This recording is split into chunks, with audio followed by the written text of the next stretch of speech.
This podcast is a quest for well-being, a quest for a meaningful life through the exploration of fundamental truth.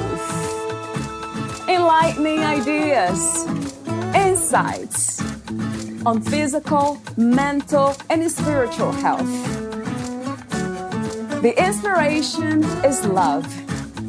The aspiration is to awaken new ways of thinking that can lead us to a new way of being well. Welcome to Body, Mind, and Soul Healing Conversations.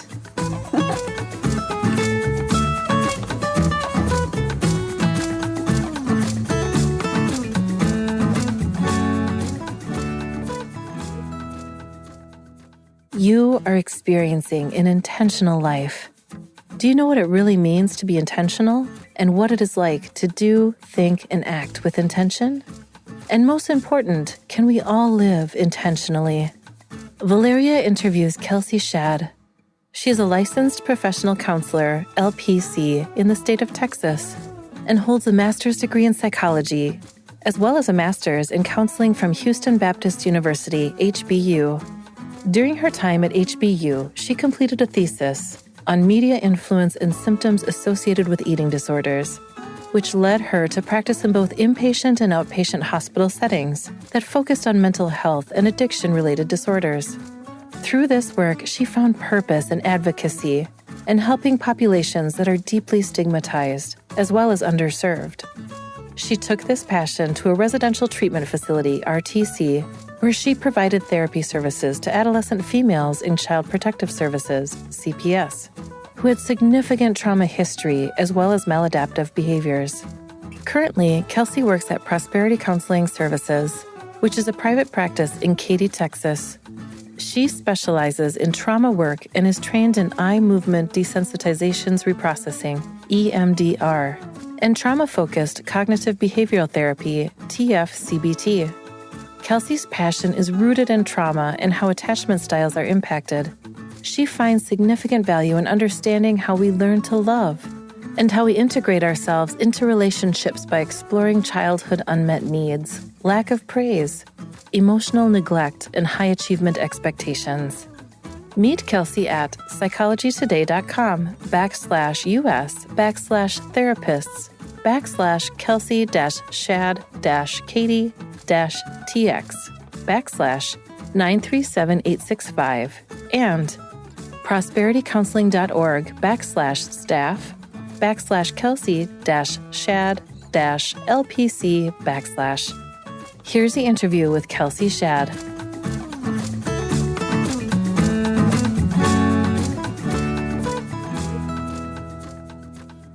In your own words, who is Kelsey Shad?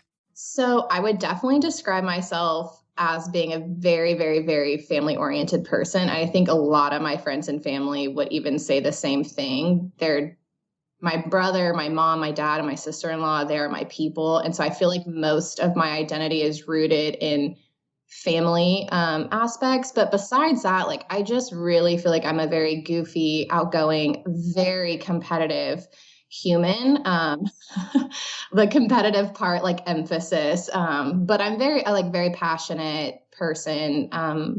I just like really being around other people. I love my basset hound, reading, CrossFit, all the things. So social butterfly, if you will. Yeah, that's cute.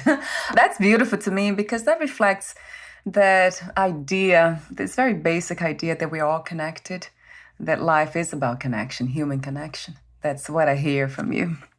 When you say passion, I know you use this word throughout your bio, or maybe once or twice. Mm-hmm. So what is the difference between passion and purpose? And also intention. I would love to know if I can add another word or idea, concept is expectations. How do we know the difference between all of these concepts? Well, it's interesting because, like in sessions, I talk a lot with my clients because I feel like we often do talk about purpose and feeling fulfilled, and we try to find that purpose through our passion. So it's interesting to try to separate them because I don't know if you can. Like a lot of times the things that we are so passionate about, they give us purpose. We feel super grounded in our passions. They give us kind of a meaning. You used the word earlier, connection. And it's so beautiful because I feel like a lot of the things that we have interest in or that we admire or do we do for hobbies, like those really do fuel that fire for our purpose in life, like I look at like just kind of my passion for fitness, my passion for reading and all that kind of stuff, and my family. And that does like fill my purpose in life. I feel very connected to who I am as a person when those aspects of me are very fulfilled. So I know that didn't like really define them differently, but I think it's because I personally view them as kind of being intertwined and leaning on one another. How do we know when we are being intentional about something, or we're just expecting something to happen, or even having a goal? That came to me in that question when I know the main topic today for our conversation is intention. So that came to me. How do I know the difference between intention, goal, and expectations?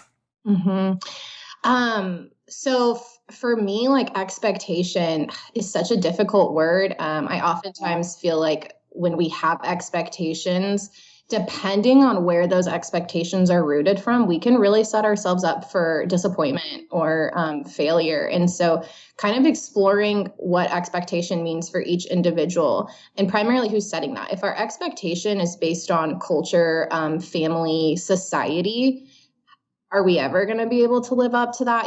Does it actually match our goal that we have? And so when I think of a goal, I think of it being very individualized, something that I set for myself. I think we've all heard of like the SMART goal mentality, right? Like specific, measurable, attainable, realistic, and time. And I think when we set those for ourselves, they're very individual and they're meant to be concrete and specific so that we can attain them. Whereas I feel like having that expectation, again, depending on where it's from, is super rigid. Right. It's hard to live up to that. That is so true. Mm-hmm. I was just going to say the intention part. So intentionality is one of my favorite things to work on with every single client. And when I talk about intentionality, we move through life, all of us, at any given moment, pretty much on autopilot. Life is crazy and chaotic, and we get into a very big routine. And a lot of times if we think about, hey, like, where are you intentional in your day? Where do you connect yourself? You find that a lot of people are stunted by that question because we don't slow down to think about where we actually can give our mind space to connect and ground itself. We're so used to moving 100 miles per hour that there's such a need for us to enjoy that cup of coffee, feel it go into your system, or sit outside especially with the weather getting nicer, right? To sit outside and just exist and hear the nature, hear whatever's happening. Like, we don't move with enough intention. We just go, and go. So with that in mind, do you have any spiritual concepts, belief systems, or ideas, views of yourself in life? Man, that is such an interesting question. I feel like spirituality to me is just kind of the word I keep thinking of throughout all of this kind of conversation is just the connection piece of it. So again, as you know, for sure, spirituality is so different than religion. And so I feel like spirituality allows there to be more room for us to really explore who we are in depth, intrinsically, who we are and like what we connect ourselves to. Is that a religion? Okay. Is it a belief system that's so different? Awesome. But I feel like it's how we personally connect to the world around us. And I don't know if it's really defined by anything other than like what makes us feel whole as a human. I love your wisdom, Kelsey. Yes, feeling whole, because a lot of times we tend to feel pieces of life, right? I am a piece of life, feeling this, all the emotions. And I love what you said earlier about intention, that we don't stop to just exist and just kind of breathe in this moment and be here. Like, this is interesting. Almost like with no, I'm tempted to say no mind, in the sense of no thinking, no Right. overthinking for sure, but there's no need to analyze or explain anything, but just enjoy this, whatever we call this, that we call life. Really, to me, it's just this experience of being here, and I don't even know what this is exactly. There's no, there's no name. Nothing can define this to me. And with that in mind too, so let me ask you this question: what do you feel is the purpose of the human experience as a whole? Not individually, but as a whole. Would you go back to that sense of connection, of wholeness, or would you say something else? I would definitely say I go back to connection. The crazy thing is like, working in private practice, especially with COVID, the most interesting piece that I really got from that experience was there's people who absolutely are, introverted, and always kind of had the mentality of, oh, I'm a lone wolf and I'm okay being by myself and I'm okay existing without human connection. And when COVID happened and it was a forced isolation and you were forced to really be by yourself, what we found is like spikes in depression and spikes in anxiety. And I think that taught so many people that social interaction and connection with those around us is very, very important. And so when we think about like the human experience and the purpose of it, I do feel like it's to establish a lot of connections and make relationships with other people, find commonalities, interact, find that purpose within each communication and connection that we develop. So when I think spiritually about these things, about the connection that you speak of, is becoming healed enough from conditions of mind and body so I can connect with others always at a deeper level, in a sense of love, of compassion, of kindness.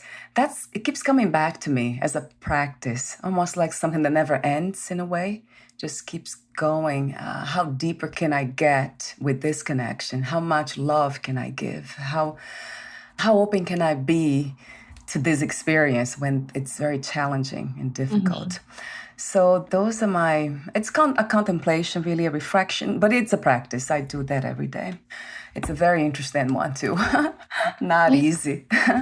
Yes, Kelsey, you're about to say something. No, I said it's amazing. Like that idea and that mentality is amazing. From your perspective, what is to be mentally healthy or emotionally well? How would you describe that? My first thought is like, gosh, like I don't even know if there's a standard for that, right? Like emotionally healthy. Yeah. I feel like a lot of it would just come down to like awareness. I feel like is probably the biggest piece of the emotion, like the being mentally healthy part of it, is because we're all going to eventually have trials and tribulations. And I think what makes that process so much more manageable is how aware we are of what's happening in our body, what's happening mentally, what we need when these things happen. And I feel like that is one of the main components of being a mentally, emotionally sound person, is just having that self-awareness of what's happening and being able to manage it appropriately. Yeah, that's interesting, because I asked the question, what is healing, to a lot of people that I interview, and I get that answer too. They actually define healing and freedom the same way, emotional healing and freedom. That just being able to know what's happening within the body, mind, and manage whatever it's coming in, all the inputs and everything that's trying to be expressed too, if it is harmful. So that is, it's really beautiful though to think that way. And I wonder if this is something that is a constant practice, or there is a moment in time where we can say that I'm healed, I'm free. What do you think, Kelsey? I absolutely think it is a daily thing that we have to be so like conscientious about and put in that effort for. I think we're all human, and there's going to be days where it just feels like it's very difficult to intrinsically look at ourselves, or to have that self-awareness, or to move towards healing. And so I think that process is definitely the healing process is such a like a true roller coaster, like a true just definition of being human and being life. And there's going to be moments of progress met with moments of feeling like you're going backwards or moments of being stagnant. And I think we have to be okay with that process, because that's just what makes it very beautiful, is that we're all kind of going through this healing journey. Like I have struggled with anxiety for years, and I'm a mental health therapist, right? And it's just, I'm in my process of continuously healing. And there's days where that healing process takes a back seat and it is just a day. And so I think it's always a work in progress for every single one of us. And it takes that effort every single day to move in that direction. I agree. And I even call commitment. It's almost like this commitment, right? To heal. That's a perfect word. Yeah, I love that word for some reason. Commitment. It sounds a little almost like a straitjacket. Trying to be committed all the time. It doesn't sound like, you're free. But it kind of resonates, the word, for now. It's yeah, I say that a lot. What was the main inspiration to become a therapist? I love this question, because I feel like I have heard in like when I was in my master's program, like people had beautiful stories about what made them become a mental health therapist. And when I reflect on mine, like I think I fell into this a little bit differently. Like, to be very transparent, I thought I was going to be an athletic trainer and could not hear the heartbeat when using a stethoscope, and got told like, hey, you need to get out of this program. Long story short, I was just watching Criminal Minds, and I became very fascinated with the human brain and the way that we attach ourselves to very different things, childhood, how that affects us. And I was like, let me try mental health. As an adult, though, looking at that, like, I feel like I had enough going on in my personal life and in my own childhood that probably would have led to this road at some point or another, So I think looking at it as an adult, I'm like, oh, there was lots going on that kind of made me really reflect on human condition and the way we think. But at that time, it was really kind of watching Criminal Minds and being like, this is so interesting and fascinating. Yeah, tell me about it. So in a way, life is kind of choosing us to do certain things. I really feel that way. I don't know why, but I feel like we're not really making choices. It seems like we are, but life is kind of taking us in different directions, in certain directions. Because we are ready, because we have the skills already naturally. Really, it feels that way. Yeah, I agree. When do we know we are ready to be healed? Is that something that it takes, let's say, a call? Are we called to be healed, or suffering is the best calling? It was my case. And what are some of the obstacles to healing from your perspective as a therapist? I think some of the obstacles to healing is a lot of times like people's support system that they have in place. I find it with some of my clients, like some of the biggest struggles is if they leave session and they have different insights, or they have things that they're practicing, but yet they go home to an environment that's really not conducive to healing, or they're surrounded by individuals who don't support that. We look at different generations, or even sometimes cultures, who really don't value therapy or healing specifically, right? And so I think that there are some barriers such as that, like depending on generation, supports, culture, but also too, if we're just looking at like each individual, like sometimes we can get in our own way of we can be our biggest barrier of healing. And so, yeah. In what way we become our own barrier to healing? What are some examples of that, Kelsey? I think it's just like pretty much the idea where people. So I don't know if you've ever heard this or read this before, but there's a sentiment that really talks about people who are busy 24/7 and they don't ever slow down. And it's this idea that if we stack ourselves so much, we don't have to slow down and feel, and we don't have to slow down and think, or the trauma that's happened to our lives and to us isn't as loud because we're busy. And so when I say that, I think that's what I think of when we're our own biggest barrier sometimes is like, sometimes we don't acknowledge that we have a problem because it's just so much easier to kind of stack ourselves with productivity so that we don't have to slow down. Or we kind of have this narrative in our head that's like, I'm fine, I'm doing fine. And those statements can come from childhood. They can come from a caregiver, a very big role model in our lives, right? So a lot of times it's just kind of the statements that we have going on in our head that can make us feel like it's fine. This is normal. You're fine. Everything's fine. And then just kind of like being productive so we don't have to slow down to actually acknowledge that things are happening inside. Why are we so afraid of emotions, of those powerful emotions? Do you wonder? They're terrifying. Oh my Yeah, they gosh, they're are, so right. terrifying. You know, one of the most difficult exercises is to have your clients or people in general like sit with an uncomfortable emotion. We don't want to do it. We don't want to do it. So a lot of times we identify with what we call primary emotions. So those are like anger, happiness, and sadness.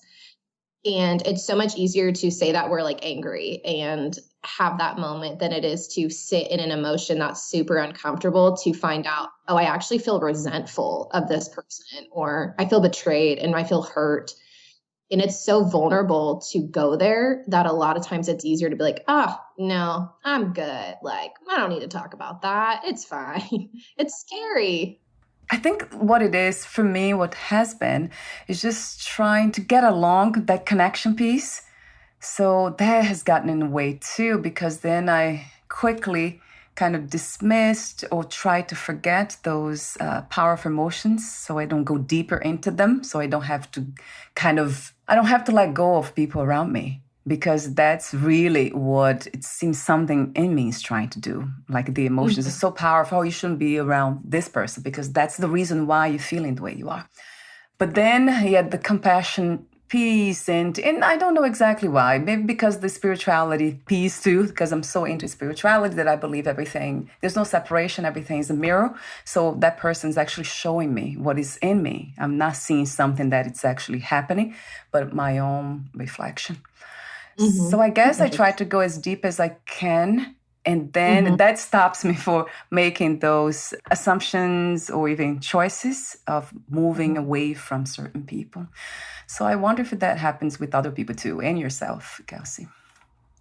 Yeah, I mean, I'm sure it does. There's actually like there was a theorist who actually had that belief that what we don't like in other people is a reflection of something that we are missing in ourselves and that we're envious of or we wish we had, you know. So there's a framework that really dives into that piece of it, is like, you know, what are we missing in ourselves that we're seeing in somebody else, and this emotion is coming up for us. So it's an interesting piece. You currently work at the Prosperity Counseling Services. It's a private practice, I think you mentioned earlier, and I have that throughout the intro too.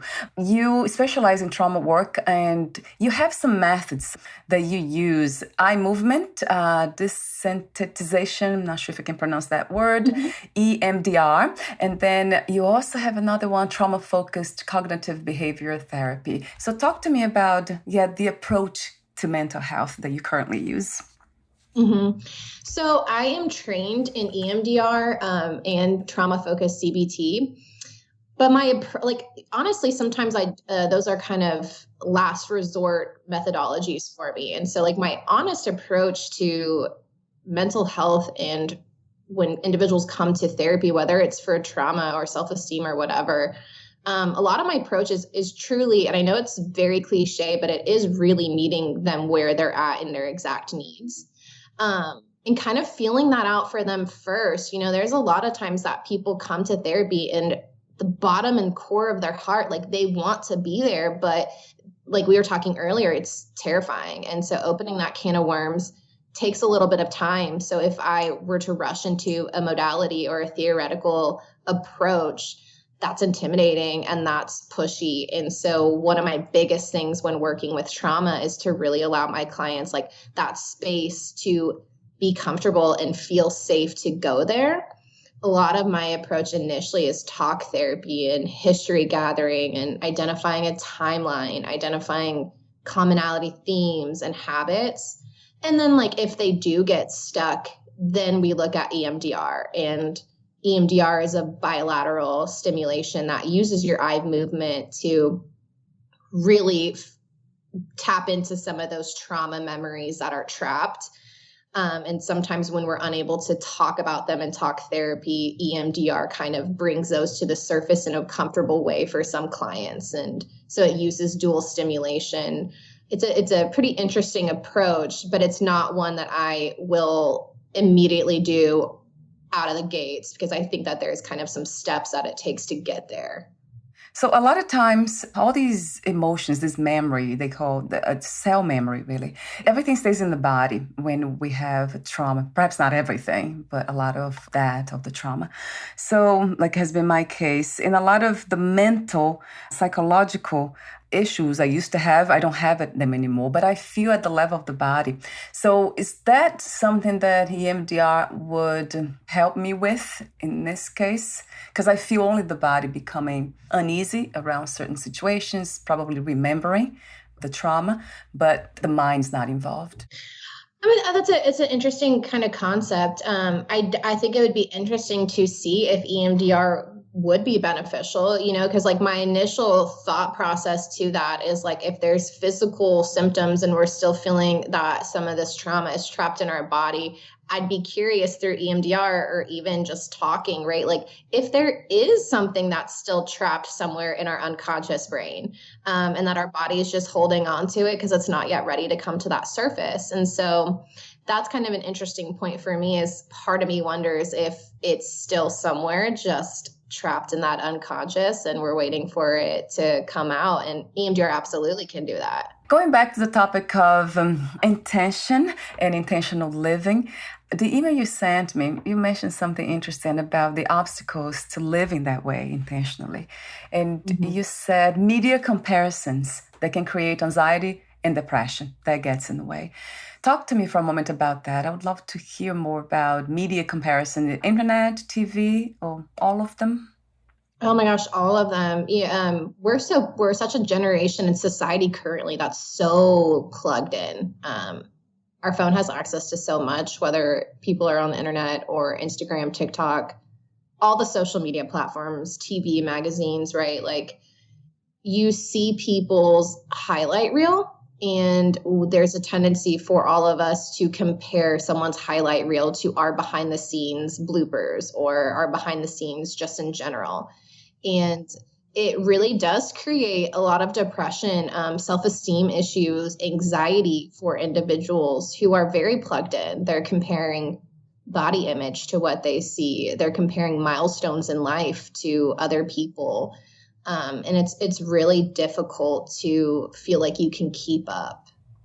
And what is the best strategy to avoid or end this kind of behavior? Would you say just let it go? Let go of TV, of all kinds of social media kind of watching connection, or is there other way of doing this? I think there's a lot of different ways, depending on what's happening, right? Like a lot of times my challenge to individuals when it's with social media is kind of looking into who you follow, right? Like what are the platforms that you're seeing pop up? Is there a way to adjust who you follow to be more appropriate, right? Like I'm going to speak about body image. Following some fitness inspiration people could be great, but at other times it can make you feel like you're not doing enough. So maybe following some pages that debunk body dysmorphia, or not debunk body dysmorphia, but like talk about it, showcase like how much images are photoshopped these days, right? But there's also a good strategy of limiting how much we're on it per day, limiting what we access on it per day. But on an individual level, it's a conversation of like, why do we feel like we need to compare ourselves to other people's milestones? And so there's external ways to combat that, but more of the work comes from the comparisons that we're doing individually and within our own mind, and kind of exploring why. Where do we feel like we should be in comparison to where you are now? And what comes to me as a reflection, or perhaps even a question, is this happening because of this overly identification with the body, that we really believe we're just the body, and then that becomes our almost like a reference to connect, relate to the world. That's kind of interesting to see. I know extroverts, they do that a lot more than introverts. I'm an introvert, and I remember always being more of a thinker, like reflecting and more inside of my own head. Yeah. But I see extroverts, yeah, I have a lot of friends who are extroverts, and they're quite the opposite. Yeah, they move in the world differently. I mean, I think there's merit to that. I think that extroverts definitely identify themselves way more on social interactions and connections. But it's pretty interesting to actually dive into extroverts and introverts, because I don't know if you've heard the phrasing of like someone's an introverted extrovert or someone's an extroverted introvert. Yeah. Yeah. So there's so many different like variations of that. But I always think it's really interesting because I feel like even the most extroverted people need that time to recharge and have that introspective period, just the same way that introverts love introspection, but also need that connection outside of themselves to connect body to body, human to human, you know? So I think it's a delicate balance between the two. Yeah. So what is the antidote to low self-esteem? What would you say? Oh, interesting. I think it's like, I know that that's just a very broad question, and like my therapy brain wants to dive in. Well, where is the self located? Right. So, I mean, I guess let me just stick with that piece of it though. Like, I feel like something to combat that and challenge it would be more so figuring out like where the self-esteem is located, and what it's about. And then I feel like not fixing it, but the healing of it really comes from where do we feel it the most, you know? So like the thing that keeps coming up for me with self-esteem is like I have a couple kids who their self-esteem is really rocked with peers and feeling like they really don't fit in, or they have to live up to these expectations and standards. And so combating that looks like trying to figure out why they all of a sudden, why their self-worth or their like need for love is tied up into what they can give to people, or what they're successful at, or what they can bring to the table. Like who's taught them that, you know? And so a lot of times it's very specific to what exactly the self-esteem is low, what area the self-esteem is low in, and tapping into that piece of it to figure out how we combat it differently. So it looks very different. It could be a lot of probing into some childhood. It could be figuring out how we identify our worth. It could be building a very different support group or understanding boundaries. So it looks like a lot of different things. We need to know specific areas. That makes sense. One of the things that have helped me a lot, it's acceptance. One, accepting the past, but there was my relationship with the past, being traumatized with everything that happened. And then recently, the work that I have done for so long is, of the last years, self-love, self-compassion, self-acceptance, of course, self-kindness. That really, really helped in all areas, really. All the issues I had, low self-esteem was present. It kind of faded away. So it's interesting to see. That's great. Yeah, so the self-love, self-compassion piece has really, really helped. Do you also add some pieces of that into your work as a therapist, Kelsey? Absolutely. Self-compassion is a huge one, figuring out like why we're so unkind to ourselves and offering that grace that we're so willing to give to other people, trying to give that same compassion to ourselves. So I have these ending questions, but before that, I would like to ask you about your practice. Are you open to new clients, and do you offer therapy online and in person, also for groups and corporations? Yes, so I am taking new clients, always accepting new clients. I do virtual and in person, and so our practice is located out in Katy, Texas. I actually currently run a group at the practice that's geared towards teens and adolescents. So we do have group therapy there. That's like we have a women's group, a men's group, and then the teen group that I run. But oh gosh, yeah, that's such a needed work, Kelsey. Teenagers, right? oh, absolutely. I love that. Thank you. Because they will be the future adults, and we need a more loving, right, and peaceful kind of world, in a sense of coming from the place where human beings are a lot more peaceful and loving within themselves, so they can externalize that and manifest more love. What is success to you these days? How do you define success? Oh, I love that question. I love that question because it's such a tough question. I think it kind of goes into some of the things that we've talked about, or the things that I really like to talk about is just like a lot of people identify success in like accolades and accomplishments and achievements. And I feel like for me, I've really done work and I'm really continuing to do work in identifying my success as an internal feeling. So just feeling happy and grounded and being able to look at myself daily and be like, if this is how it is for the next 5 years, are you going to be happy? And being able to at the end of each day say, yes, like the life I'm cultivating is one that I am proud of, and it's one that I'm happy in, and it's one where I feel free. And I feel like for me, that is success. What 3 experiences you wish everyone to have before they lose the body, before they die? What 3 experiences? Yeah. When we were talking earlier about the adolescents, one of the things that had come up into my thoughts was the idea that I think everybody wants to be loved. And I'm not necessarily referring that to a romantic relationship, but I think one of the main experiences, even working with adolescents in CPS, is I feel like one of the main things I would want people to experience in their life is just this unconditional love by somebody, to be able to walk away from life knowing that they were deeply, deeply loved, is definitely one thing. I would also think an experience that I would want someone to have. That's such a good question. It has my brain really thinking. Honestly, part of me would hope that somebody has an experience that really tried them to their core. And I mean that in the most loving way, but I do feel like that some of the things that we go through, they make us who we are, and we learn a lot about ourselves and the perseverance that we have through things. And so I would want somebody to go through something that was very trying for them. And what that looks like for them and each person is very, very, very different.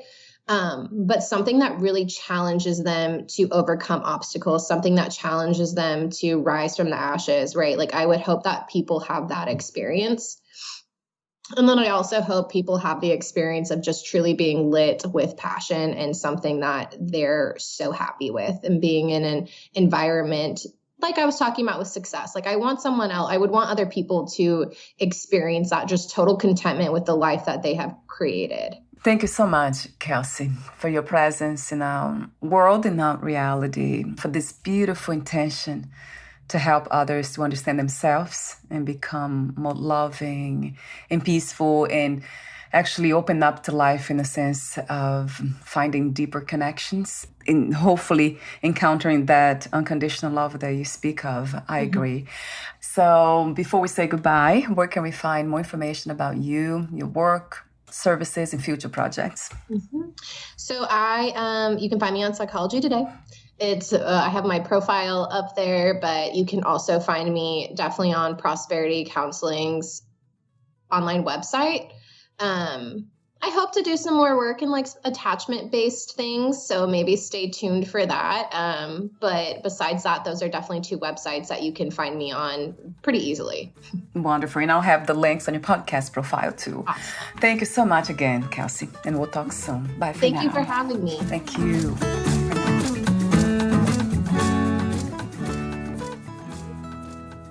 Thank you for listening.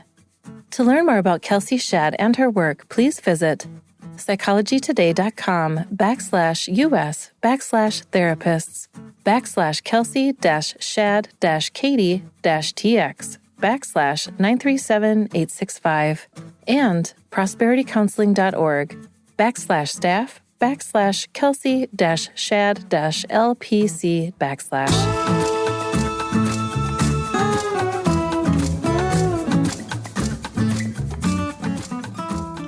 To learn more about this podcast, please visit fitforjoy.org/podcast. Thank you again for listening, and bye for now.